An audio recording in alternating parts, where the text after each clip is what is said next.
Karen Bouchard here. I have a really sweet story that I want to share with you. It has been submitted by Word Ninja member Nancy Koenig, and it is this great story about a cat.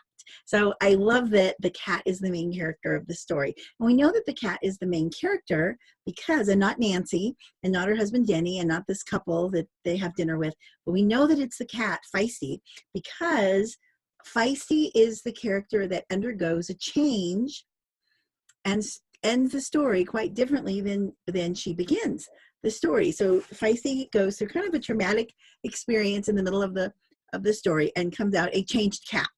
So I think that is really lovely. I love the character arc of Feisty and the internal changes that go on in her.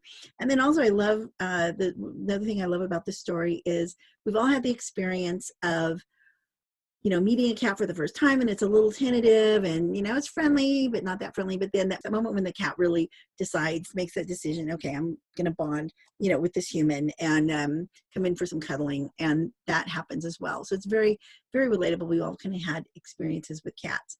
So I'm going to show you a couple of things that I'm going to address in the piece. So what I'm doing is I'm looking at the big picture things. I'm looking at structure. I'm looking at, are there any problems I need to solve? Is there anything that is not clear to me as a reader? What is the opening like? What is the ending like? Is it satisfying reader experience? I'm looking at those big picture things. I'm not so much saying, hey, I'm editing for grammar and punctuation and all of that kind of thing.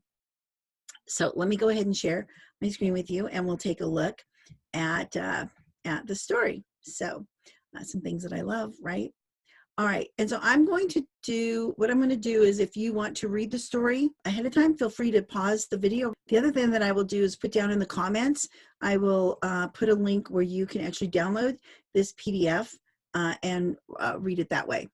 All right, now you'll notice that what I've done is I put in bold some of the areas that kind of threw me a little bit that I wanted to address in this video. The opening line, life as a solitary barn cat was what Feisty knew. I'm thinking we might be able to take this up a couple levels. We're starting with the word was. There's a passive verb in this. Now, some people think, oh, I'm never allowed to use was or any passive verb, and that's absolutely not true. There is a time and a place for all the verbs, right, including passive verbs. They serve a purpose. We don't hate passive verbs, but in the opening of a sentence, if I can come up with something a little bit stronger, I'm going to do that. Let me say something about opening sentences. Very often when we sit down to write, we just got to get the creative juices, and we just got to jump into a story the best way we know how and get through the story. Now, any opening sentence that gets us going is amazing. We love that opening sentence. I don't want to diss an opening sentence that gets us into the story. Now, very often, what I will do in my own work is, as I come to the end of a piece and I finish it, now it's done. That opening paragraph did its work. It got me going. It got the creative juices flowing. But now I'm going to go back and I'm going to look at it again and say, well, now that the thing is written and I know more where I ended up, is there anything that I need to do to tweak or to improve on that opening sentence? This is a technique I use all the time.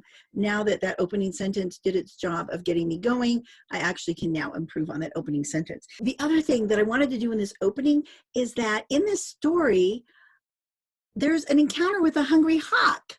This traumatic things happens to Feisty, and she's almost killed by a hawk, and this wonderful farm couple come and nurse her back to health, and in the process she realizes, you know what, I don't need to be a solitary barn cat who won't let anybody pet me.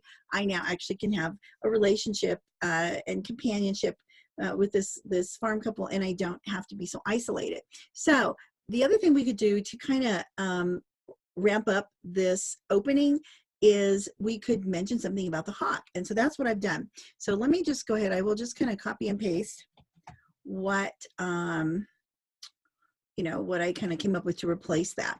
Feisty only knew life as a solitary barn cat on a small farm in Iowa until a frightening encounter with a hungry hawk changed everything. Now you can see, so I'm kind of adding a little bit of intrigue. Oh my gosh, so what's happening with this hungry hawk? Gotten rid of the passive verb in that opening sentence.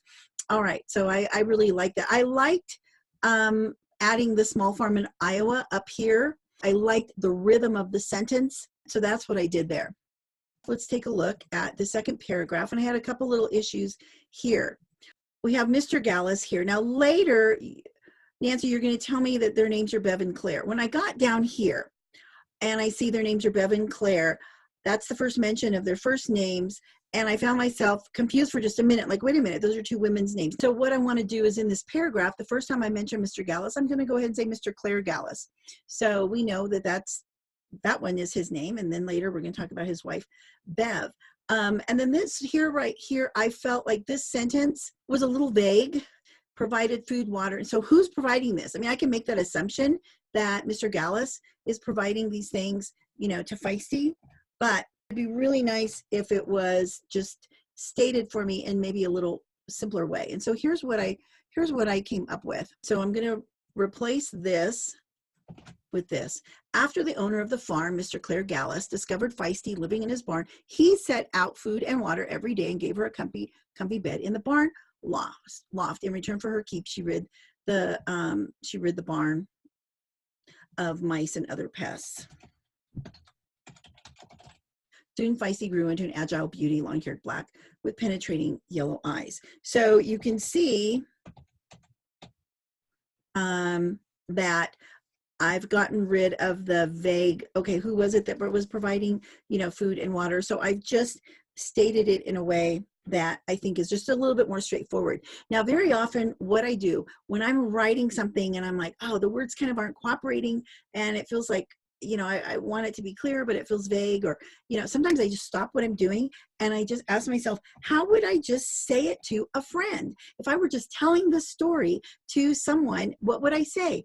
Again, here, same thing. We're just dealing with a little bit of ambiguity. In return for her keep. Oh, okay, so I added that up there. Great. She rid the barn. All right. So I've added that up there so I can take that. Now, never interested in more human contact. Her first 8 years of life were mostly independent, though an invitation to interaction had been offered frequently. And once again, I find it's a little bit ambiguous. And I'm assuming that maybe the farm couple are trying to pet her, but she doesn't want to be petted. How would I make sure that the reader isn't left asking questions? Wait, what is invitation? What does that actually look like? So I would have done this. Despite the frequent efforts of Claire and his wife, Bev, to pet the skittish cat, Feisty wasn't interested in human contact and lived the first 8 years of her life quite alone. So again, a little bit more straightforward. Finally, the same thing with this paragraph. As a visitor in Feisty's world on this spring evening, at this point, I still don't know who we're talking about. I did not assume acceptance. I'm assuming by Feisty, but again, it's a little bit ambiguous, rather asking her permission to greet her as we were welcomed into the Gallus home. So it's not until now, kind of in the third line, that I even have a setting for where this is taking place. Oh, it's in the Gallus home. So as a reader, I'm having a hard time visualizing what's going on in this scene until once I read the whole paragraph, oh, okay, I get it. I get what's going on. So again, I thought, well, let's just say it in a way that is a little less ambiguous here. I met Feisty. So right away, I know who we're talking about. I met Feisty. I know the author's speaking to me. I met Feisty briefly one spring when my husband, Denny, so now I'm getting, okay, you and your husband, you're going to the Gallus farm to go with Claire and Bev to a restaurant for dinner. You're going to go out to dinner. So I mean, I can picture this. I see this. I see what's going on. So those are some of the tweaks that I would make, just in the opening, just to get me more directly with less ambiguity into the story. Now, let's talk about the application. I love the application that you make. You have this cat who's very fearful and then learns to trust. And in fact, at the beginning, you have a Bible verse for us as the readers, kind of letting us know how this fear and trust applies to our relationship with God as well. It's a great application. There's nothing wrong with that application. The nice thing is that stories can have many, many applications, as we know. We can tell a story as an illustration, and we can use it to illustrate, many things. So here's an alternative. If you like it, use it. If not, stick with the application that you have. But the application doesn't touch on a really traumatic event that happens in the life of this cat, and that is being attacked by this hawk. What dawned on me is that very often in our life, bad things happen. And there is a verse, and of course in the Bible, that talks about, what was meant for evil in our lives, God can turn it around and use it for good. And if you wanted to make that point, then it would bring into the application this traumatic hawk experience that Feisty has. Feisty didn't just randomly decide to just start trusting and get over her fear. No, she went through a painful time in her life, but she came out of that much better. And what must have felt to Feisty at the time, you know, really a horrible thing, turned out actually to be a real gift and an opportunity in her life, as it opened up the door for affection and companionship with this farm couple. And so that would just be an alternative application that you can think about. Again, stories can be used to illustrate so many different things. So Nancy, if this is the application that resonates with you, that you really want to use this illustration for, then go ahead and do that. So this is excellent. So when you download the PDF, you'll be able to compare the two first pages. And then you're going to see a little cheat sheet that I want you to have that will remind you, hey, you know, here's how you can apply what you just saw in the video. Here's how you can apply it to your own writing. So thank you so much, Nancy.